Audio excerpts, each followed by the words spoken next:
نکاح کے اندر خطبہ پڑھا جاتا ہے، اس خطبے میں کیا ہوتا ہے؟ یہ میرے ایک دوست نے 2 دن پہلے مجھے کہا کہ یار نکاح پڑھاتے ہیں تو خطبے کے بارے میں لوگوں کو بتایا کریں کہ خطبے میں کیا بیان ہو رہا ہے، کیونکہ ہم عربی تو ہے نہیں، عربی میں خطبہ ہوتا ہے تو اس کا مطلب ہے کیا، اس کے اندر کیا بیان کیا جا رہا ہے۔ تو یہ میں ابھی شاید پہلے کسی نکاح میں بیان نہیں کیا یہ والی بات، تو یہ میں اس نکاح میں میں نے نیت کی تھی کہ بیان کروں گا۔ یہاں قرآن کریم قرآن رشید کی جو آیت خطبے کے اندر زیادہ تر عموماً پڑھی جاتی ہے وہ سورہ نساء کی آیت پڑھی جاتی ہے۔ یا ایھا الناس اتقوا ربکم الذی خلقکم من نفس واحدہ وخلق منها زوجها وبث منهما رجالا کثیرا والنساء واتقوا اللہ الذی تساءلون به والارحام ان اللہ کان علیکم رقیبا۔ اے لوگو اللہ سے ڈرو جس نے تمہیں ایک جان سے پیدا فرمایا اور اس ایک جان سے پھر اللہ نے مزید مرد اور عورتوں کو پیدا فرمایا۔ اس رب سے ڈرو جس کے نام پر تم مانگتے ہو اور رشتہ داری کا لحاظ رکھو، بے شک اللہ کریم ہر وقت تمہیں دیکھ رہا ہے۔ یہ آیت مبارکہ کا ترجمے کا خلاصہ ہے۔ اللہ کریم نے انسانی جو ہم سب کے یوں کہیے کہ ایک انسان دو، پھر بڑھتے بڑھتے بڑھتے آخر کار جس انسان پر اختتام ہوتا ہے انسان کا، وہ حضرت آدم علیہ السلام کی ذات۔ اللہ نے آدم علیہ السلام سے انسان کی تخلیق کو مزید آگے پھیلایا، اور آدم کے بعد پھر حضرت حوا رضی اللہ تعالی عنہ، آپ علیہ السلام جب سو رہے تھے تو حضرت حوا کو الٹی پسلی سے اللہ نے پیدا فرمایا۔ آپ جب اٹھے تو آپ نے پوچھا کہ تو کون ہے؟ تو وہ کہنے لگی کہ میں عورت ہوں۔ کس لیے اللہ نے تمہیں پیدا کیا؟ کہا تمہاری راحت اور تسکین کے لیے اللہ نے مجھے پیدا فرمایا۔ تو عورت کی جو ایک وجہ تخلیق کی حضرت حوا نے بتائی وہ یہ تھی کہ مرد کی راحت اور تسکین اور اس کی خیر خواہی کے لیے عورت کو پیدا کیا گیا ہے۔ اور یہاں پر اللہ نے فرمایا کہ اس سے پھر مزید لوگوں کو اور پیدا فرمایا، کیونکہ پہلے ایک تھے، پھر 2 ہوئے، پھر 3 ہوئے، پھر آدم علیہ السلام کی اولاد ہوئی، پھر ہوتے ہوتے لاکھوں کروڑوں لوگ، اربوں لوگ دنیا میں آ گئے۔ کیونکہ جب ایک بندہ گھر میں ہوتا ہے تو اس کا کوئی نہیں ہے، وہ کس سے بات کرے گا، کس سے رہے گا، کچھ پتہ نہیں، اس کے ساتھ کسی کا جھگڑا بھی نہیں ہونا، کوئی حق تلفی بھی نہیں ہونی۔ 2 ہوتے ہیں تو پھر حق تلفیاں بھی ہوتی ہیں، اور کوئی معاملات 3 ہوتے ہیں، 4 ہوتے ہیں، بڑھتے جاتے ہیں تو اور بھی معاملات ہوتے جاتے ہیں، کیونکہ اب دنیا کے اندر اور لوگوں نے بھی پیدا ہونا تھا اور لوگوں نے بھی آنا تھا۔ اس لیے پھر اللہ نے فرمایا اب تم بڑھنے لگے ہو اے آدم کی اولاد، لہذا اب آپس کے جتنے بھی معاملات ہوں گے اس کے اندر، ان معاملات کے اندر تم مجھ سے ڈرنا۔ واتقوا اللہ، اس آیت کے شروع میں ہی اللہ نے فرما دیا یا ایھا الناس اتقوا ربکم الذی، کہ اپنے رب سے ڈرنا جو تمہارا سب کا پالنے والا ہے۔ تو یہاں پہلے ہی بیان کر دیا اب تمہارا جو معاملہ ہے شادی بیاہ کے اندر بھی، کیونکہ بندہ پہلے ایک ہوتا ہے، اب جب شادی ہوتی ہے تو 2 ہو جاتے ہیں، تو میاں بیوی کے جو معاملات ہیں اس کے اندر کہا جا رہا ہے کہ اے شادی کرنے والے، تو اللہ کے اس حق کو جو اب تمہیں حق دیا جا رہا ہے بیوی کا، اس معاملے کے اندر رب سے ڈرنا۔ بس اوقات مرد ہوتا ہے اس کو اللہ نے حاکم بنایا ہے، قوی بنایا ہے، عورت کمزور ہے، کہ جب بچی پیدا ہوتی ہے، بیٹی پیدا ہوتی ہے کسی کے گھر میں، تو فرشتے اس گھر میں آتے ہیں اور اس بچی کو چومتے ہیں۔ یہ بیٹے کے بارے میں نہیں ہے حدیث، یہ بیٹی کے بارے میں ہے۔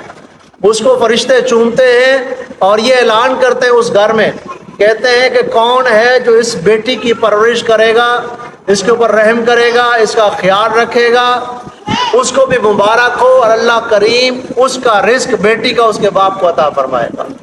یہ بیٹی کی فضیلت ہے۔ آپ ذرا غور کریں، بندہ گھر بیچنے کے لیے جب ارادہ کرتا ہے نا کہ میں یہ گھر بیچنے لگا ہوں، تو اس گھر کے اندر کوئی کام بھی نہیں کراتا، ایسا ہے نا؟ گاڑی بیچنے کا ارادہ کرے تو گاڑی کے اندر بھی کام نہیں کراتا، کہتا ہے چلو بیچنی تو ہے نا۔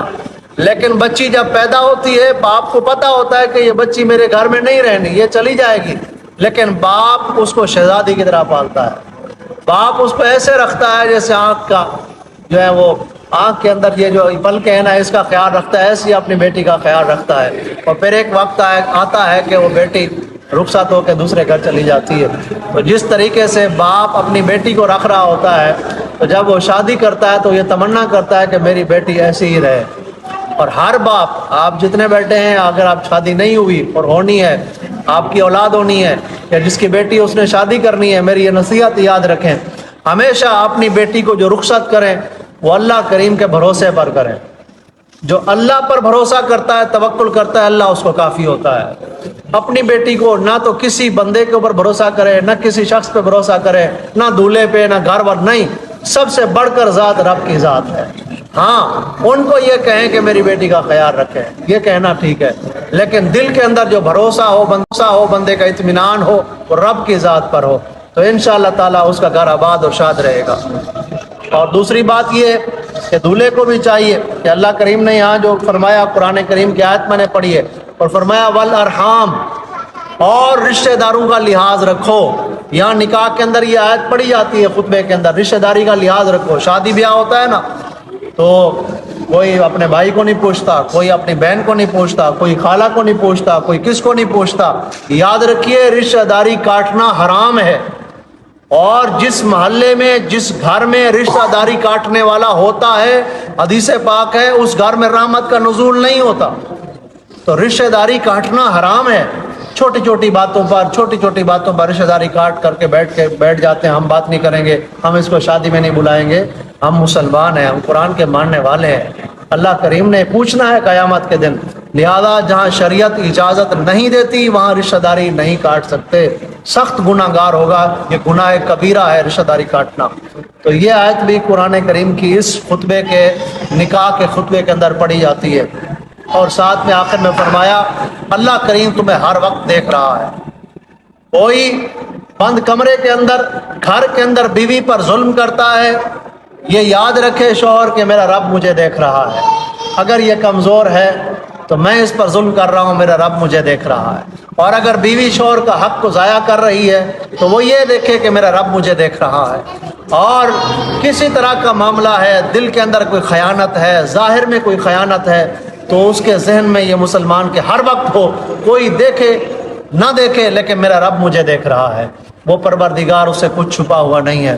یہ قرآن کریم کی اس آیت کے اندر خطبے میں پڑھا جاتا ہے۔ اور ایک اور آیت بھی پڑھی جاتی ہے، فرمایا جاتا ہے یا ایھا الذین آمنوا اتقوا اللہ، وہاں بھی یہی فرمایا گیا، اے ایمان والو اللہ سے ڈرو، وَلْتَنْظُرْ نَفْسٌ مَا قَدَّمَتْ لِغَدٍ، اور تم میں سے ہر ایک جان کو یہ دیکھے کہ اس نے آگے کیا بھیجا ہے۔ ایک تو یہاں شادی کے لیے لوگ پیسہ جمع کرتے ہیں، شادی ہو گئی، بچے ہو گئے، لیکن ساتھ میں یہ بھی دیکھو اصل گھر جو ہے وہ آخرت کا گھر ہے، اصل گھر وہ قبر کا گھر ہے، قیامت کا گھر ہے۔ اس کے لیے ہم نے کیا عمل بھیجا ہے، اس کے لیے ہم نے کیا جمع کیا ہے، یہ آپ میں سے ہر ایک کو، ہم میں سے ہر ایک کو دیکھنا ہے۔